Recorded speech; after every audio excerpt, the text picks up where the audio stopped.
Okay, thank you very much. We're still getting some feedback and some noise from outside there, but I think we'll just have to start. I want to start by saying good morning once again. Thank you very much for making it this morning. Um, Order at the door there. Thank you. We're getting feedback. Can we just ask them to just tone it down a little bit? Yeah. Okay. Okay, all right. Just a quick reminder of those social media platforms that we are engaging on. Don't forget them. We are on Instagram, we're on LinkedIn, we're on X, and we're also on Facebook. And today we've got bigger, better prices for you. And today we want real engagement. Please tag us, tag the people that that are speaking today, and let's share some of the fruits of our deliberations from this conference. A quick reminder of some of the housekeeping rules. So yesterday we kept on getting some interruptions. We got interruptions from cell phones. We got interruptions from people who kept on talking whilst there were other people talking. Can I just humbly request that we either put our cell phones on silent mode or we put them on, what is it, flight mode or vibrate, so that it doesn't affect or impact the person next to you. Can I give you a few seconds to do that? Those of you who have cell phones? Okay, silent, vibrate, or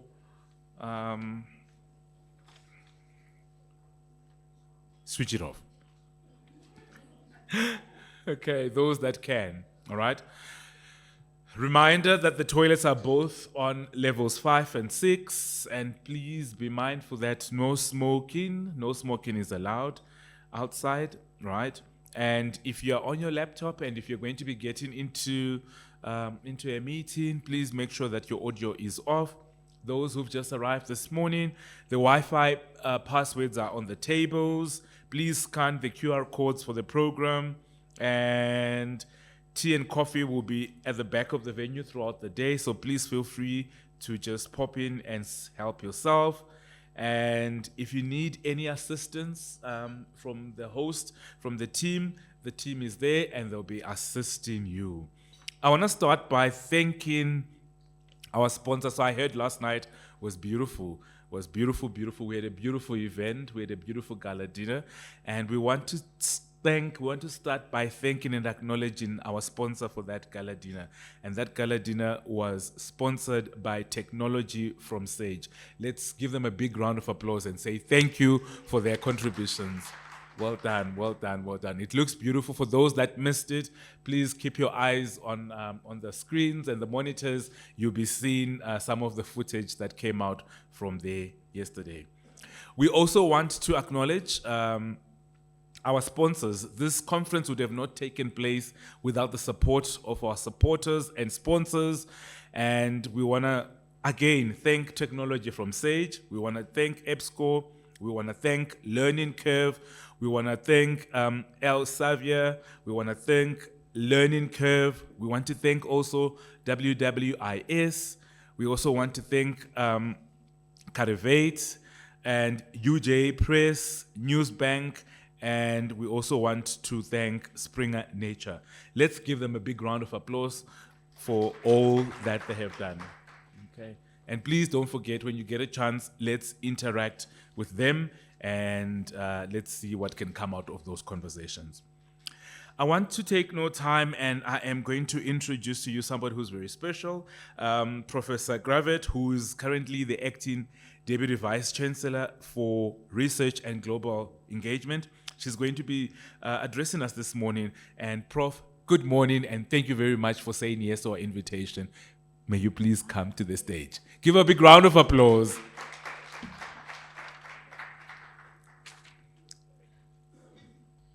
Good morning, colleagues, and thank you once again for inviting me to this very special conference. And also to those at home, I hope you are all nice and warm and cozy in this weather. We miss you that you are not here, but we hope you are warm wherever you are. It is my pleasure to make a few remarks at the second day of this conference. I had a look at the program and so impressive. The work that is being showcased and the conversations that are happening. So once again, welcome to our conference on the pivotal role of artificial intelligence in transforming the landscape of education and scholarly inquiry. At this conference, I see you explore how AI technologies can be harnessed to enhance teaching. I heard that you had some very interesting conversations yesterday about this. Facilitate memorable learning experiences for students and revolutionize research practices, including, and that's the most important aspect for this conference, the evolving role of libraries in this transformation, a crucial role. So while I could delve further into this critical topic, I'm not going to do that. Why? Because I was challenged by Prof. Maria Frahm-Arp to address something different. And this is how this came about. Some of you might know that yesterday was the International Day of Play. I playfully invited divisions reporting to me, including the library, to engage in some play. Inspired by this, Prof. Frahm-Arp playfully invited me to share some thoughts on play and university libraries. Well, at first glance, one might not associate play with university libraries, but I hope to convince you otherwise. And that is what I'm going to talk about, play, at a serious conference about AI in education, higher education. But I hope that you would see that play has a role to play in higher education.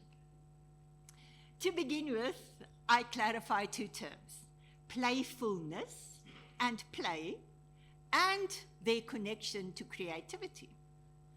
Then I'll briefly discuss AI and play, followed by the interplay between play and scientific research, and then concluding with maybe some implications for libraries. A wonderful book written by Witten and Mosley entitled Playful Learning make a useful distinction between playfulness and play. And I quote from the book. Play is generally described as an activity that is voluntary, open-ended, and engaged in for its own sake, for which the key reason for playing is the enjoyment of the play activity itself. Now, having said that, one also has the notion in education of guided play, where the play is not totally open-ended. Of course, we want the element of joy to be there. And if I had more time, I would have made a strong case also why joy is so crucial in learning. Because we know that learning is not only a cognitive activity. And it's great, the research shows us that emotion and cognition are intertwined when we learn. And therefore, it's very important to bring positive emotions into learning, joy into learning. And what better way than involving play? On the other hand, and I quote again from the book, Playful Learning, on the other hand, playfulness is a state of mind or an attitude, a willingness to accept and embrace the constraints of a play activity, or indeed any activity, to try something new, to attempt something difficult where success is not guaranteed. And this I really love, and I've used this many times also in my own writing. And by the way, I recently contributed to a book, international book on the playful university. So many universities play with the notion of play in universities. So this definition of playfulness captures what I think is so important in terms of joy and playfulness. Playfulness is an approach that embraces whimsy, the spirit of the carnival, creativity, humor, surprise, and imagination. Playfulness is a state of mind that a person can apply to any activity. Think about it, about people you know. And those people, when you encounter them, that you feel energized after you leave them. If you think carefully, you will always find that they have a positive energy, and that positive energy is often related to playfulness, because playfulness is an approach. Patrick Bateson and Paul Martin, in their book, Play, Playfulness, Creativity and Innovation, a wonderful book, argue that playful behavior and thought can generate radically new approaches to challenges. When you open yourself to the playfulness involved in a situation, through their insights, though their insights stem from observations of non-human animals, they did wonderful studies on play in animals. They suggest that humans and organizations can use playfulness to foster creativity and innovation. And surely this is what you also want to do in libraries, to foster creativity and innovation. They posit that play involves breaking away from established patterns, much like creativity, which connects seemingly unconnected ideas. Thus, play serves as an effective mechanism for encouraging creativity and facilitating innovation.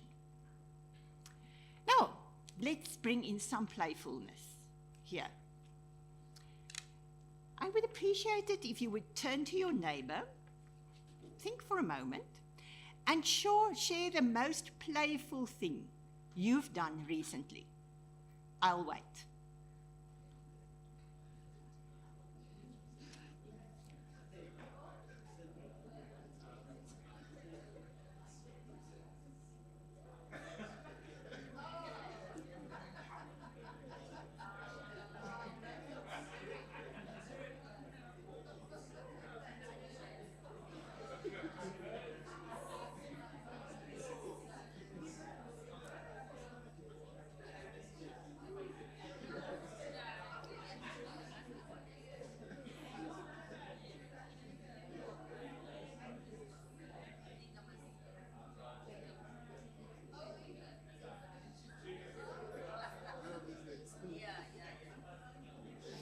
So, observing you, I see smiles.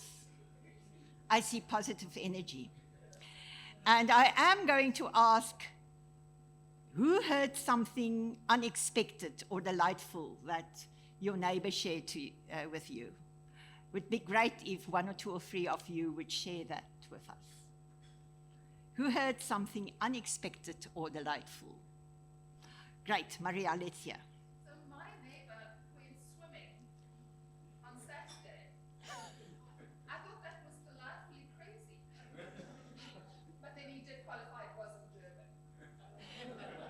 That's playful. Yes, indeed.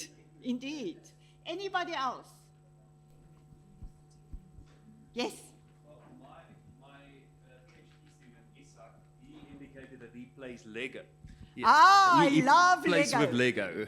Yes, yes. But just to qualify, he's an architect, so it makes sense.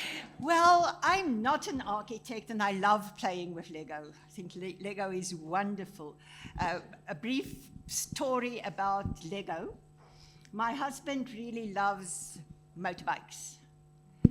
And he had a motorbike as a young guy, had an accident, and since then, no motorbike. And he would really like a motorbike. And I said to him, you know, I've supported everything that you've wanted to do in your life. Crazy things like flying, etc. I'm not telling you you're not allowed to have a motorbike. However, I would not be happy with your decision to have a motorbike. So he left the motorbike. So I had the privilege 2 years ago to visit Lego campus in Denmark. And they have a wonderful Lego shop with the most beautiful things that you can build, and for 50% less when you buy it there, because I was involved. So what did I do? I bought my husband a motorbike, a wonderful Lego motorbike, and I brought it home to him to build. A beautiful, and I said, you've always wanted a motorbike, here's your motorbike. So, to get back. As George Bernard Shaw once said, we don't stop playing because we grow old. We grow old because we stop playing. So I hope you're beginning, if you were doubtful, to see the benefits of play and playfulness in your own lives and in our libraries. Now let's also connect it briefly to AI. AI technologies understand using play very, very well, incorporate elements of play to enhance user engagement. Examples include gamified learning apps, virtual reality experiences, and interactive storytelling platforms. And AI-driven platforms like chatbots or virtual assistants use playful personas to make interactions more engaging. Have you watched those chatbots? They are all playful in their way. Why? They want to engage you through the playfulness and ensure that you stay interested in the engagement with the chatbox. And then there's another very interesting connection between play and scientific research. Now, some developmental psychologists would refer to children as little scientists. And if you think about it, that's exactly what children do. They explore the world through play. And isn't that what scientists do? Play allows individuals to explore and experiment, which mirrors the scientific method. Through play, people learn by doing, much like scientists learn through experiments. And many forms of play involve teamwork, essential for collaborative research. So children playing, young scientists, but bring that also then into research as such, which has playful elements, and play elements. We don't always realize this. Now, by the way, I couldn't resist bringing this in. A great scientist or physicist was a physicist, Richard Feynman, epitomizes play and playfulness. He was known for his playful demeanor. Now, even if you're not into physics, please Google his name and have a look at some of his lectures. This man was absolutely magnificent. He had a unique style of teaching that was engaging and often playful. His lectures, especially those compiled in the famous Feynman lectures on physics, are renowned for their clarity, but very important, enthusiasm and creativity. He had a knack for making complex concepts accessible and fun. So when you look at his videos, you get drawn in because of the playfulness. He was a gifted storyteller, and he often sharing humorous and insightful anecdotes from his life, also when he was teaching. Wonderful book that I would strongly recommend. The book is Surely You're Joking, Mr. Feynman, one of his books, and the other one, What Do You Care What Other People Think, are filled with stories that showcase curiosity, wit, and his mischievous nature. Again, the curiosity is very much linked to playfulness. His curiosity extended beyond physics. He, for instance, had a hobby of playing bongo drums, and he writes a lot about that. Now, some of you might have seen the movie about the creation of the atomic bomb. Now, if you look carefully, you'll see in some scenes somebody's sitting and playing drum. Now, I assume that was Feynman that I brought in because he was part of the team there. And he writes also how he brought his drums to Los Alamos during the Manhattan Project. So Feynman's philosophy of life embraced playfulness and joy in the pursuit of knowledge. And I think what a wonderful lesson to us all working in academia, but also for libraries, embracing playfulness and joy in the pursuit of knowledge. He often emphasized the importance of maintaining a sense of wonder and not taking oneself too seriously. And again, this is something that would enrich learning also in libraries, the sense of wonder, and also bring in quirkiness sometimes. Okay. So, what then are practical applications in university libraries? And you will be much better at knowing what this would be than I am. So my challenge actually to you is to think about this carefully in a playful way. How can we bring in play and playfulness in libraries in service of learning? But also taking into account, as I said already, learning is not only a cognitive activity. Learning engages the full person. When I'm teaching, and I am in the field of education, so when I'm teaching teachers and also in some of my other work, I would often emphasize the notion of teaching is about the head and the heart and sometimes also the hands. And if you can combine those three, you have a winning recipe where you engage people cognitively, you bring in the joyfulness of learning, and if they can do something related to what they are supposed to be learning, wonderful.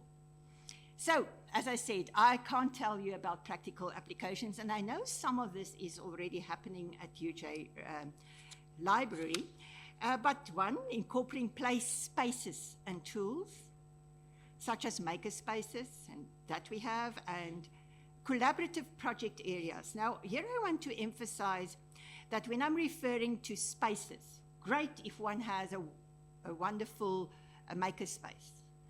But how about some nooks and crannies, all in the library, that allows for playful exploration or playful making, and that those won't be static. So I think I would have been excited as a student if I walk around and suddenly I'm encountered with a playful place where I'm getting interested in seeing what is happening here. And a month or two later, I see something new there. So yes, spaces, big spaces, wonderful, but you don't necessarily need big spaces. You can do it in small spaces.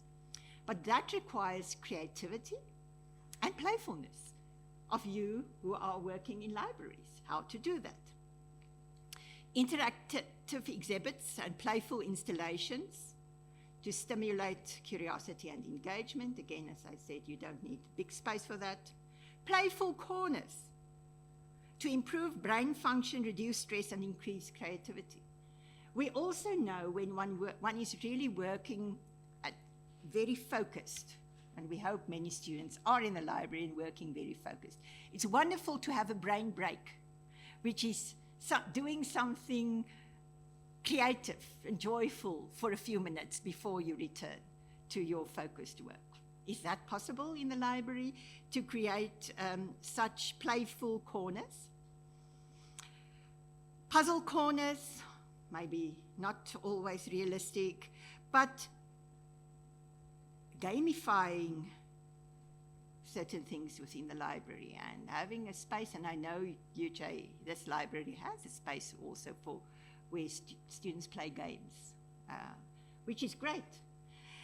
So, dear ladies and gentlemen, I challenge you, as I was challenged by Prof. Frahm-Arp, to talk about play and how it relates to libraries today.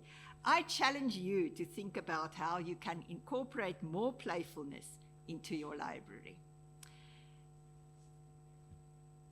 I'm looking forward to walk in UJ Library in a few months' time and see some of this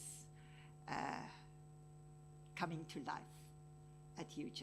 And so I also challenge the rest of you who are online and also here to play. Have joy, bring joy also in your own lives. Thank you very much for the invitation.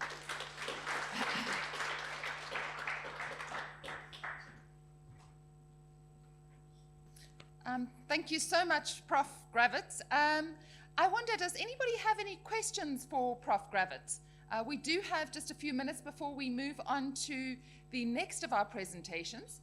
So if anybody has any questions around play, the idea of a university as a space of play and engagement, do raise your hands and maybe we can have a short conversation.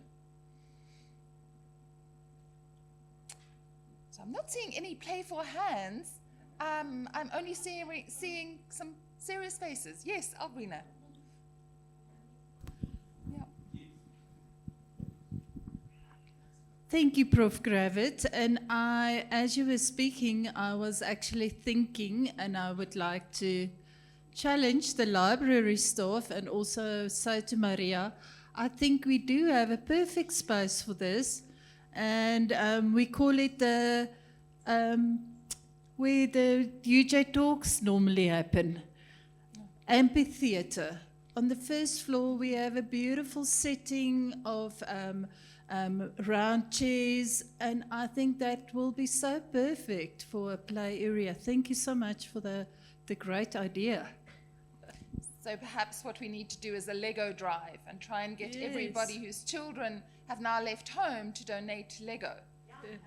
Although a lot of the people I know who have Lego are in their 40s and still very much enjoying playing with the Lego. But let's see what we can do. So that's a lovely idea. Thanks, Alrina. Any other questions around the concept? Yes. Here we have from Herman. Yeah, so I'd just like to ask, you spoke a lot about the students playing. What about the lecturers playing? Absolutely. I am thinking, for instance, some challenges every now and then for lectures. As I challenged my colleagues who report to me, let's play together. For instance, one of the groups or divisions that report to me build Lego together. And that's a wonderful way also of supporting teamwork. And of course, what is also wonderful when let's say we have in the library these challenges for lecturers, the students enjoy it so much to see these lecturers competing and playing and laughing. So yes, play is for everybody. And when one plays, as I said, you open the neural pathways in your brain to be more susceptible for whatever you are doing, because you're bringing in positive emotions. So please, library, also think about some challenges for lecturers to play.